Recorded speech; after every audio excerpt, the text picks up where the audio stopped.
Yeah, so there are reasons why the church tries to adapt to the culture of people, especially it is common among the right wing in India, that they say that okay, they are adopting our culture so as to convert people into our into their churches and so on. uh, well, it has two, three, and of course, there is also criticism faced by, when something goes too far. Okay, so when we adopt a practice of religion, that is not your religion.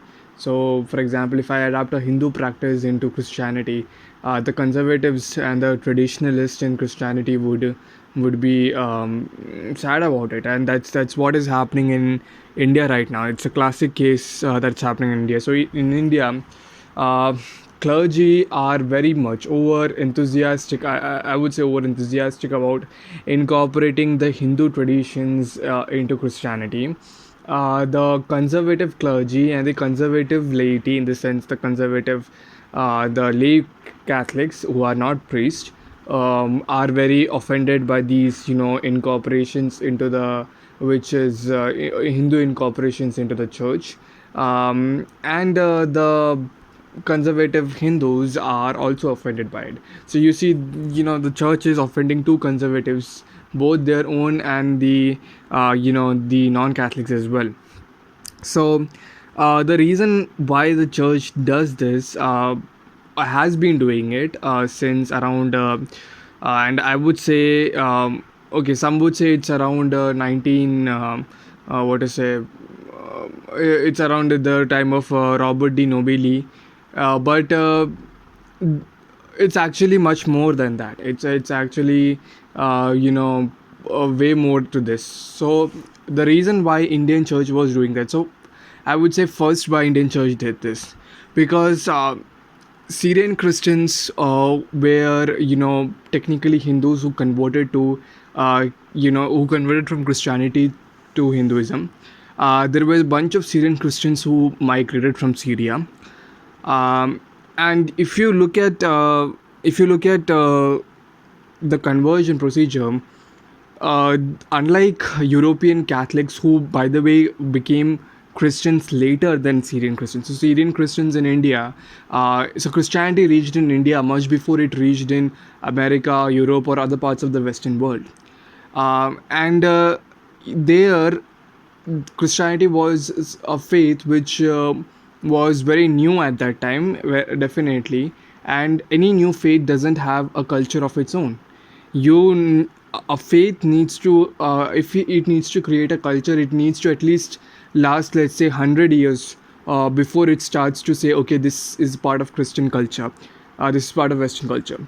Now, when Christianity was adopted in India, there was no Western culture. There was no Western concept of Christianity. Okay, the Gothic churches were not built that time. The Western cathedrals, as we see today, were not built at that time. So there was no incorporation of the Western Christianity, because there was no Western Christianity at that time. Secondly, there was no incorporation of the Judaism Christianity, because the Jewish faith and the Christian faith were relatively different. So that was also one thing. And very slightly, we have some remnants of Jewish faith in the Indian Christian tradition. But mostly, what has happened is that the Syrian Christians have adopted the culture where they have lived, where, like, the culture where it's the Syrian culture because they had contact with the Christians in Syria, or or rather the bunch of Syrian Christians who came from Syria, let's say the the Kananai Thomas, the Thomas of Kena, who came to Kerala, with a bunch of Syrian Christians migrated from Syria. So he basically made sure that these traditions would the Syrian traditions, some part of Syrian traditions would come up into the Catholics or Christians in Kerala. Otherwise, Christians never had a tradition of their own, because to have like cultural tradition of their own, because to have a cultural tradition, you need to have at least for centuries, at least you need to have a permanent religion. So no new religion creates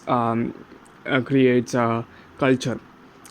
So that is the thing, and that's why Indian Christians did adopt the Hindu culture, because unlike the Western Christians, they were unlike the Western Christians, Christianity came to India before. Now there is also a second part why now, but now you could ask the reason why now. Uh, the reason why now Christians do that is because of two reasons. First of all, there is thinking in the church right from 1964, the Second Vatican Council, around 65. Those period which said that what is happening is right now that the church is becoming more and more European, and this actually led to more conflicts, and one of the reason I would say is that people saw Christians as outsiders wherever they are in, especially in the Asian and African countries. And one of the best examples I could see, which caused Christians very much, was the communist revolution in China. So, communists did hate all religions and they did persecute all religions, but they persecuted and burned down Christian churches and so on more than any other religion. That was simply because Christianity was seen as a symbol of imperialism. Christian churches were, built on, built in European British architecture. Christian, names were like people were given English names, and so on and so forth. And so, even before coming to other religions, attacking religions in the name of communism, Christianity got attacked in the name of imperialism. And that's true even in India as well. You see, there has been, I guess, one a Baba who is praised often, as known as Pilate Baba, at least in my home state. And he, one of the heroic things that people say, he was that he is a Baba who was once an Air Force pilot. If you look at why he why he was fired from the Air Force pilot, because he dropped a bomb in a Goan church, and that's why he was fired from here. Why was he fired? Why did he fire it? Because according to him, it was a symbol of Christian imperialism or British imperialism or Portuguese imperialism, whatever. And so this is a thing that people consider Christians as outsiders, Christians as Westerners. And the thing the church reflected is that, do we need to have such an identity? Do we need to have just a Western identity, while the very meaning of Catholic Church means universal church? So if the church is universal, then definitely they can adopt different cultural practice, and the church, so they said various popes look, when there is a crowd gathered in Vatican City, usually people bring up their own country flags, just to see the diversity of the Catholic Church. And they say that, well, this diversity can be shown in prayers as well and other Catholic practices.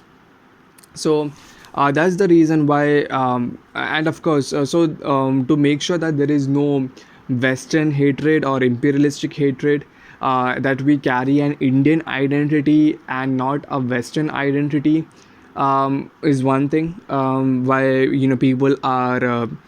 So if you look at now, statues are made which are more or less like Hindu statues, and the architecture of the churches and all this is actually, nothing of this is conservative Christians, however, don't feel that good. But it's validated. It's nothing wrong. The church has already agreed. Church, in terms of India, We can use, instead of candles, we can use diyas. Instead of, architecture of a church, typical church, we can use the architecture of a temple. And there have been churches which are exactly, similar to temples, structures, etc. uh, Conservatives, both the sides, don't like it, but there is a belief in the church that this would make sure that people don't consider us as an outsiders. People don't consider as people consider us as part of this land and this culture, and so on and so forth. In fact, there is a total transformation of, musical instruments as well, and songs and all those things. Bhajans are almost most of the songs right now sing in the churches are now bhajans, in the form of bhajans, etc. So because of all these things, we need to, because of all these things, the church has changed. uh, there needs to be an exception to it, because it's not like other cultures. Okay, so it's not just the Catholic Church, which it's not just the Indian Catholic Church which is doing that. Catholic Church in various parts of Asia are doing the same thing. Catholic Church in China. So if you, most probably, if you visit Catholic churches in China, they would be like a Buddhist monastery or a Buddhist temple or a Shaolin temple. And the difference would be that at the top of this structure there would be a cross, which would symbolize, okay, it's not a Shaolin temple, it's a Christian church. So well, in my opinion, it's if I don't know whether it would serve the purpose or not. First of all, uh, Christian changing their names uh, from the traditional names to Western names showed that Christians became Westernized. The name that I carry is not a traditional Christian name that Indians carried. Then so they were Westernized, and this is also an argument which people use, that this was not you. Um, so this was not you. You didn't carry Western names before the coming of Portuguese and Britishers. It was afterwards that you got Western names, which is true. But the thing is that we didn't carry Hindu names either. The names that we carried was traditional Christian Malayali names, which I don't know. Most of the names would be such that North Indians definitely cannot would not be able to pronounce. Uh, so you know I mean, it's up to people themselves. In my opinion, it's about, okay, adding diversity to the Catholic Church. It's fine, but you should not transgress the limit of, because you should always remember the thing that you are taking from the majority religion is actually a pagan stuff. It's a pagan religion. So not only a pagan religion, but also a religion which considers that everything and anything is the act of God, and is a worship of God, and so on and so forth. So those things might have a superficial meaning, which might be known to public in general, but it might have a deeper meaning, which is known just to the conservatives and the priestly educated people in the temples. And if you just go with the superficial meaning and incorporate it in the church, then I think so it's not good. It would have severe consequences. People would be wrongly interpreting various doctrines of the church, and so on.